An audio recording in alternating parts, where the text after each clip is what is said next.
France নেদারল্যান্ডসের group থেকে champion হয়ে নকআউট পর্বে যাচ্ছে রাল্ফ রাংনিকের অস্ট্রিয়া।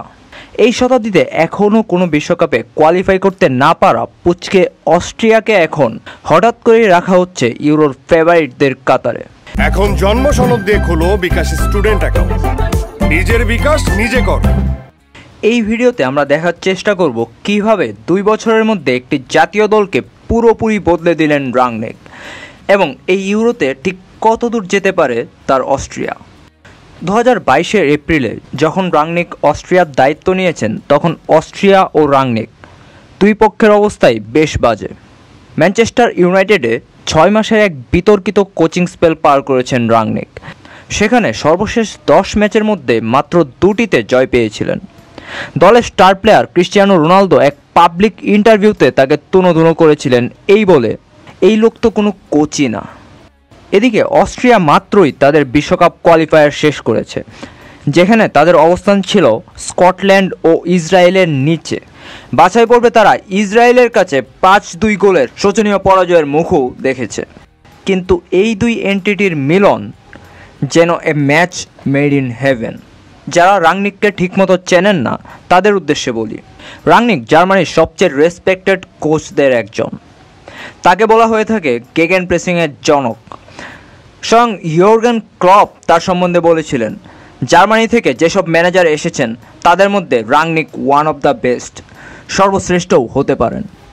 ক্যারিয়ারে তিনি 13টি ভিন্ন ক্লাব ম্যানেজ করেছেন। এর মধ্যে আছে হফেনহাইমকে জার্মানির 3য় ডিভিশন থেকে তুলে এনে বুন্দেসলিগার প্রথম সারির ক্লাব বানানোর কৃতিত্ব। তবে তার সবচেয়ে বড় লিগাসি হয়তো রেডবুল ফ্র্যাঞ্চাইজের যে ফুটবলিং ব্র্যান্ড সেটা জন্ম দেওয়া। লাইপজিগ সালজবুর্গে একদম ইয়ুথ লেভেল থেকে তার গেগেন প্রেসিং দর্শন ইনস্টিল করা। বাট এখন তার একটু বয়স হয়ে এসেছে। গত জুনেই 65তে পা দিয়েছেন। এই বয়সে ক্লাব ফুটবলের ইন্টেন্সিটি, প্রতিদিনকার ট্রেনিং প্ল্যানিংয়ের সাথে খাপ খাওয়ানোটা হয়তো একটু কঠিন হয়ে যায়। সেজন্য কোচের খোঁজে থাকা বায়ার্ন মিউনিখকেও কিছুদিন আগে না করে দিয়েছেন। এই নায়ের পিছনে মূল কারণ অবশ্য তার অস্ট্রিয়া প্রজেক্ট। জার্মানির প্রতিবেশী দেশ, এখানে আগেও কাজ করেছেন তিনি সালজবুর্গে। এই জাতীয় দলের অনেক খেলোয়াড়ই খেলেছেন তার রেডবুল ক্লাবগুলোয়। এছাড়া দলের প্রায় সব খেলোয়াড়ই খেলেন জার্মান ও অস্ট্রিয়ান বুন্দেসলিগায়। সো তার রেডবুল ব্র্যান্ডের ফুটবলের সঙ্গে সবাই বেশ ভালোভাবেই পরিচিত, যে কারণে এখানে তার গেগেন প্রেসিং দর্শন প্রয়োগ করাটা সহজ হয়েছিল। তবে সেটাও একদম সাথে সাথে হয়নি। ফ্রাঙ্কফোর্টার অধীনে অস্ট্রিয়ার পূর্বের প্লেয়িং স্টাইল খুবই কনজারভেটিভ ছিল। মাঝে মাঝে এমনও হয়েছে সামনে প্রেস করার জন্য ম্যাচের পর সাবিৎজারদের কথা শুনিয়েছেন তিনি। কিন্তু সাবিৎজারদের ডিএনএতে যে মিশে আছে রাংনিকের গেগেন প্রেসিং।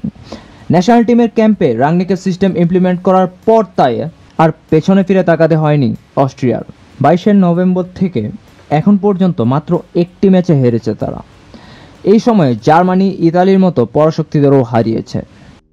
ইউরোতে এসে প্রথম ম্যাচেই টুর্নামেন্ট ফেভারিট ফ্রান্সের সঙ্গে পাল্লা দিয়ে লড়েছে, কিন্তু একটি আত্মঘাতী গোলের জন্য সেই ম্যাচ থেকে তাদের খালি হাত নিয়ে ফিরতে হয়েছে। পরের ম্যাচে পোল্যান্ডের বিপক্ষে সহজ জয়। গ্রুপের শেষ ম্যাচে আরেক ফেভারিট নেদারল্যান্ডসকে হারিয়েছে তারা। হাড্ডাহাড্ডি লড়াই হওয়া এই ম্যাচে ডাচরা একসময় হাঁপিয়েই পড়েছিল অস্ট্রিয়ার রিল্যান্টলেস প্রেসিংয়ের মুখে। এই জয়ের পর গ্রুপ চ্যাম্পিয়ন হয়েই নকআউট পর্বে পা দিয়েছে অস্ট্রিয়া। মজার ব্যাপার হচ্ছে নকআউটে তাদের ব্র্যাকেটে বড় দল তেমন পড়েনি। স্পেন, জার্মানি, পর্তুগাল, ফ্রান্স সিংহভাগ টাইটেল ফেভারিটেই পড়েছে অপর ব্র্যাকেটে। তাহলে কি টুর্নামেন্টের শেষ দিন পর্যন্ত মাঠে দেখা যাবে অস্ট্রিয়াকে? রাংনিক এখনই সেই স্বপ্ন দেখছেন না। নেদারল্যান্ডস ম্যাচের পর তিনি বলেছেন এখনও ইউরো জেতার চিন্তা তিনি করছেন না, তবে তার দলের সম্ভাবনাকে একেবারে উড়িয়েও দিচ্ছেন না। সাবিৎজারের কণ্ঠে অবশ্য আর একটু আত্মবিশ্বাস। আমরা একটি কঠিন গ্রুপ পার করে এসেছি। একবার নকআউট সিস্টেমে যখন ঢুকবেন তখন শিরোপার দিকে নজর দিতেই পারেন। আসলেই তো, ফ্রান্স নেদারল্যান্ডসের সঙ্গে চোখে চোখ রেখে কথা বলতে পারলে বাকিদের সঙ্গেই বা কেন পারবে না অস্ট্রিয়া?